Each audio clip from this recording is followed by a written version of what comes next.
Artline Occhialeria, dal 1994 il vero artigianato italiano, quando il Made in Italy è vero Made in Italy.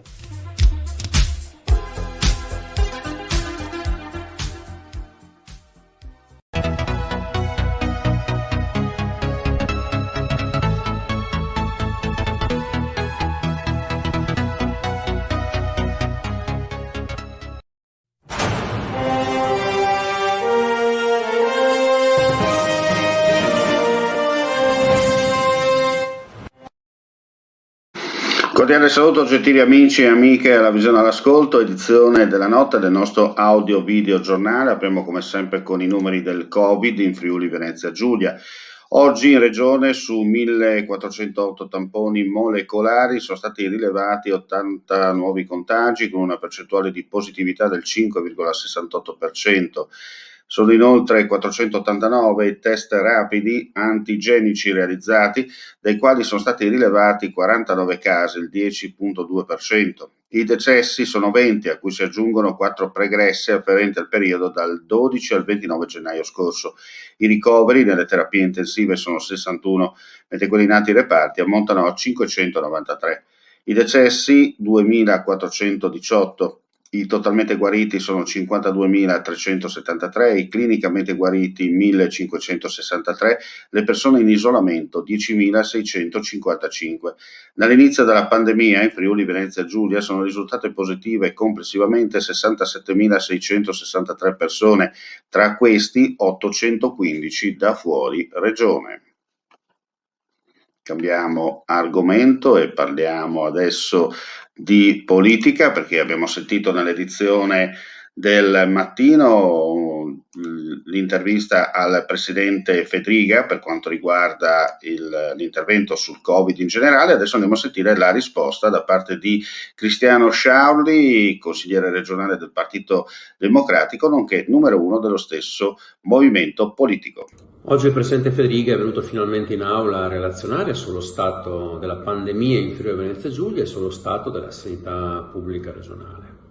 Se da un lato possiamo riconoscere il richiamo a non festeggiare la zona gialla, ancor più oggi che riaprono le scuole e i locali, perché i dati sono ancora preoccupanti e serve il rispetto delle regole e serve ancora tantissima attenzione, se da un lato possiamo riconoscere il richiamo, la richiesta alla comunità europea di un'interlocuzione forte con le ditte farmaceutiche per avere un approvvigionamento costante dei vaccini, che è la sfida vera per superare definitivamente il Covid, ci aspettavamo molto di più nell'analisi delle criticità e delle difficoltà che la sanità di questa regione ha vissuto e sta vivendo.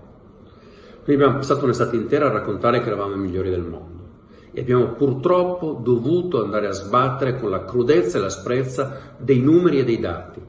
E non dati e numeri dati da un partito, ma dati da istituti internazionali o dalla SISA di Trieste.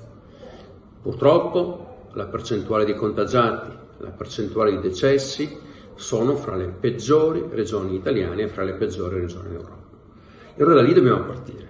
E non lo dico per fare polemica, dobbiamo ripartire da lì per capire dove si può e si poteva fare di più, dove si poteva in qualche maniera attivare meglio una sanità territoriale, magari in collaborazione con i nostri sindaci, dove si poteva mettere in campo subito ospedali ed RSA Covid, magari provando, e sottolineo provando, ad evitare i dati drammatici di decessi che abbiamo visto nelle nostre case di riposo, dove si poteva in qualche maniera attivare un aiuto concreto in termini di personale, in termini di dotazioni, in termini di vicinanza ai nostri operatori sanitari, come lo chiedevano e lo chiedono da tempo, costantemente sul fronte in questi mesi.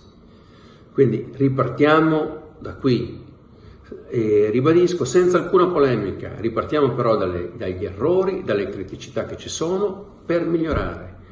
Nello stesso tempo ripartiamo anche cercando di dare un minimo di speranza e di aiuto per il futuro, certo ai nostri operatori economici, ma soprattutto un senso di vicinanza e di attenzione a tantissime famiglie e cittadini che in questi mesi si sono sentiti lasciati soli o si sono sentiti abbandonati. Cambiamo argomento, al via Pordenone Scrive 2021, una grande aula digitale con 40 studenti impegnati da tante latitudini in Italia con allievi da remoto persino in Danimarca e Svizzera. Pordenone Scrive 2021 sarà grande catalizzatore di energie femminili. Parteciperanno infatti 33 allieve donna e 7 corsisti uomini.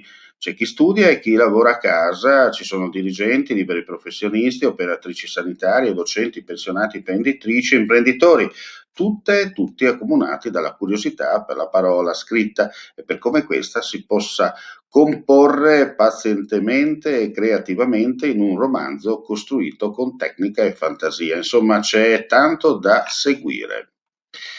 Ci spostiamo a Udine perché c'è un importante comunicato che ci è giunto dal comitato Salviamo Viale Venezia. Violato il regolamento in una mail certificata inviata domenica sera dal comitato Salviamo Viale Venezia al sindaco di Udine Fontanini, al vice sindaco Michelini, all'assessore Falcone, al presidente del consiglio di quartiere 2 Bettuzzi e a tutti i consiglieri di quartiere. E lunedì mattina anche al segretario generale, messo nero su bianco, il mancato rispetto di una serie di articoli che normano il regolamento dei consigli di quartiere. La questione è legata alla riunione convocata per discutere nella giornata di martedì alle 18 sulle future 2 rotonde in Viale Venezia, presentata come web conference in modalità partecipativa, quando in realtà non è prevista alcuna partecipazione da parte dei cittadini e dei portatori di interesse. Nella missiva il comitato chiede che venga attivata subito una modalità tecnica che garantisca il rispetto di quanto previsto dagli articoli 4, 10 e 24, che purtroppo sono diventati carta straccia, lo denuncia Claudia Gallanda. Il regolamento del Consiglio di quartiere, approvato a settembre 2018 e in vigore dal 28 ottobre 2018, è stato modificato dal Consiglio Comunale il 27 maggio 2019. Anche qui, insomma, ne vedremo come sempre delle belle. Andiamo a chiudere con lo sport per dire che l'Udinese ha chiuso col botto il mercato di riparazione, come si dice in questi casi, perché ha ingaggiato con la formula del prestito con diritto di riscatto Jaden Braaf del Manchester City. L'attaccante nederlese, classe 2002, è uno dei migliori giovani talenti della prestigiosa Academy inglese. Nella stagione 19-20 ha realizzato 11 gol in 22 presenze tra Premier, riserve e FA Youth Cup. Braaf vanta inoltre 12 presenze e 4 gol con la nazionale Under 17 Orange e 2 reti in 3 gare con quella Under 18. Ha trascinato fino al quarto posto i Paesi Bassi al mondiale Under 17 del 2019, segnando 2 gol e disputando tutte e 7 le gare in programma. Insomma, Braaf, speriamo insomma che il nome sia anche sul campo. E con questo chiudiamo qui la pagina informativa dedicata come sempre al Friuli Venezia Giulia. Vi ringraziamo come sempre per la visione e l'ascolto. Vi diamo appuntamento nella giornata di domani per i soliti appuntamenti, soprattutto con le dirette, perché avremo delle dirette anche domani e parleremo non solo di politica e di cronaca, ma in generale. Allora restate con noi. Buonanotte.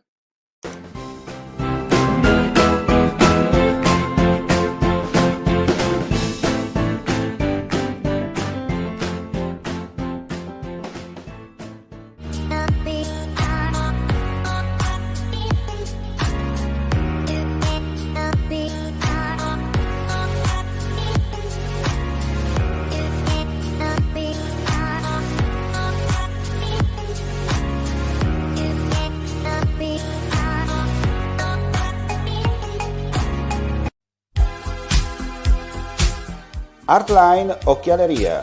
Dal 1994 il vero artigianato italiano. Quando il Made in Italy è vero Made in Italy.